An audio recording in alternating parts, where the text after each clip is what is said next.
Assalamualaikum. Apa kabar nih teman-teman semua? Gimana hari ini? Jadi di video ini aku Mahe bersama Azwan, Caca, dan Tasa akan menjelaskan tentang silogisme hipotetis. Oke? Halo guys, di sini saya akan menjelaskan pengertian silogisme.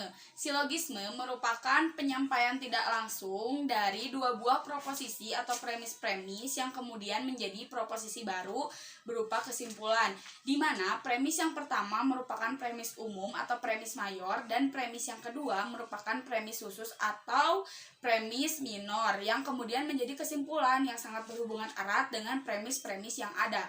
Jika premis-premisnya benar, maka kesimpulannya pun akan benar. Jadi, yang dinamakan silogisme di sini adalah suatu pengambilan kesimpulan dari dua buah pernyataan, di mana pernyataan yang pertama itu sifatnya lebih dua buah pernyataan itu sifatnya sama dan yang satu sifatnya lebih universal. Jadi dapat disimpulkan bahwa silogisme itu merupakan cara berpikir yang terdiri dari dua buah pernyataan dan satu buah kesimpulan. Contohnya gimana? Contohnya, premis mayor, semua makhluk mempunyai mata. Premis minor, Dodi merupakan makhluk. Kesimpulannya apa? Kesimpulannya berarti Dodi memiliki mata. Sampai sini udah ngerti? Udah ya. Makasih, dadah. Assalamualaikum warahmatullahi wabarakatuh. Di sini saya akan menjelaskan tentang silogisme menurut para ahli. Salah satunya, menurut Trisno Hadi, silogisme diambil dari kata Yunani yang artinya konklusi. Adapun menurut para ahli yang bernama Sutrisno Hadi, silogisme hipotetik yaitu argumen yang premis mayornya proposisi hipotetik, sedangkan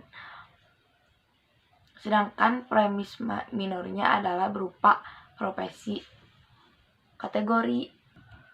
Dan sedangkan menurut para ahli filsafat yang terkenal yaitu Aristoteles menyimpulkan bahwa silogisme ialah pengertian umum. Silogisme ialah suatu argumen deduktif yang terdiri dari dua premis dan satu kesimpulan. Dan silogisme juga menyimpulkan tidak langsung dari dua proposisi. Jadi silogisme menurut para ahli di sini yaitu mengambil kesimpulan dari dua pernyataan yang akan menimbulkan unsur yang sama dan salah satunya universal. Cukup sekian dari saya. Apabila ada kekurangan mohon maaf. Wassalamualaikum warahmatullahi wabarakatuh. Silogisme hipotetik merupakan argumen yang premis mayornya berupa proposisi hipotetik, sedangkan premis minornya berupa proposisi kategorik. Contoh atau tipe dari macam hipotetik silogisme hipotetik yang pertama ada silogisme hipotetik yang premis minornya mengakui bagian dari antisiden. Contohnya, hari ini hujan, saya naik beca. Lalu hari ini hujan, jadi saya naik beca. Jadi gitu. Yang kedua, ada silogisme hipotetik yang premis minornya mengakui bagian dari konsekuennya. Contohnya seperti jika hujan, saya naik beca. Lalu sekarang hujan, jadi saya naik beca. Gitu. Oke. Dan yang ketiga ada silogisme hipotetik yang mengingkari bagian dari antisiden. Contohnya, jika politik pemerintahan dilaksanakan secara paksa, jadi kegelisahan di masyarakat akan timbul. Lalu politik pemerintahan tidak dilaksanakan secara paksa, jadi kegelisahan tidak akan timbul dalam masyarakat. Seperti itu. Dan yang terakhir atau yang keempat ada silogisme hipotetik yang mengingkari bagian dari konsekuennya. Contohnya, bila mahasiswa turun ke jalanan, pihak penguasa tidak akan gelisah. Lalu pihak pengusaha tidak gelisah jika mahasiswa tidak turun ke jalanan. Seperti itu. Ya baik, bismillahirrahmanirrahim. Perkenalkan, nama saya Azwan Fairuz Al-Adzkia dari kelas BKA 3 2019 dengan NIM 19010202, mata kuliah Ibu Chandra Noviar SSI MPD. Dosen pengampu. Mata kuliahnya Epistemologi, Logika, dan Pendidikan. Ya, baik, saya kebetulan dari kelompok 10 mendapat materi terkait dengan bahasan silogisme. Silogisme di sini sendiri berarti deduksi, di mana maksudnya deduksi ini terkait dengan ilmu yang berkaitan dari umum ke khusus. Jadi ada pengkerucutan ilmu. Hubungannya nanti saya akan paparkan dulu ya pengertian umumnya. Jadi silogisme itu ilmu yang membahas atau secara deduktif, maksudnya kemudian terkait dengan unsur-unsur premis-premis yang di dalamnya akan membentuk suatu konklusi. Konklusi itu artinya simpulan.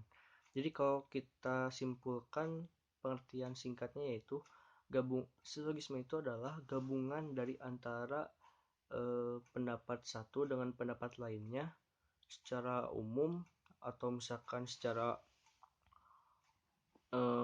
umum gitu, dari beberapa pendapat satu dengan pendapat lainnya sehingga digabungkan menjadi suatu simpulan. Nah, jadi dari pendapat-pendapat yang ada seperti dua pendapat atau misalkan dua, nah silogisme itu maksudnya jadi gabungan dari beberapa pendapat itu, maka menjadikan satu kesatuan yaitu kesimpulan. Jadi yang tadinya ada dua pernyataan menjadi satu pernyataan ataupun satu simpulan. Nah, itulah silogisme. Sini ada hukum-hukum silogisme. Saya membahas terkait dengan hukum-hukum silogisme. Hukum-hukum silogisme itu sendiri kita bisa lihat seperti ada yang namanya subjek, predikat, dan objek. Nah, di sini kan tadi dijelaskan bahwa bahwa silogisme itu kan tadi gabungan dari beberapa pendapat yang satu dengan yang lainnya sehingga membentuk suatu kesimpulan yang universal atau kesimpulan yang menjadi gabungan dari beberapa dua pernyataan menjadi satu pernyataan. Nah, di sini saya akan menjelaskan dari hukum-hukumnya itu tersendiri. Contohnya seperti ada subjek, predikat, dan objek. Hukum silogisme itu tersendiri. Maksudnya seperti ini ya hukum-hukumnya.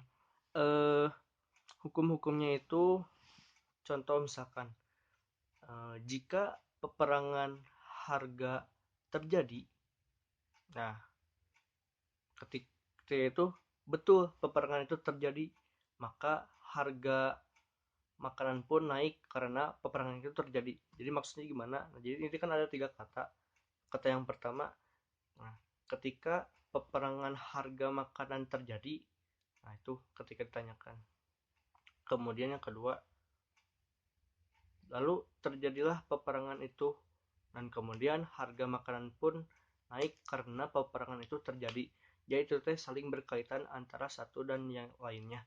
Jadi yang tadi dijelaskan dari awal deduksi. Jadi dia itu hubungannya tuh dari umum ke khusus, maksudnya gabungan dari premis-premis atau landasan berpikir antara satu kesimpulan atau satu gabungan dari beberapa pernyataan menjadi satu kesimpulan yang bersifat universal atau pernyataan yang bersifat universal, ataupun ya intinya itu jadi yang dari dua pernyataan menjadi satu pernyataan.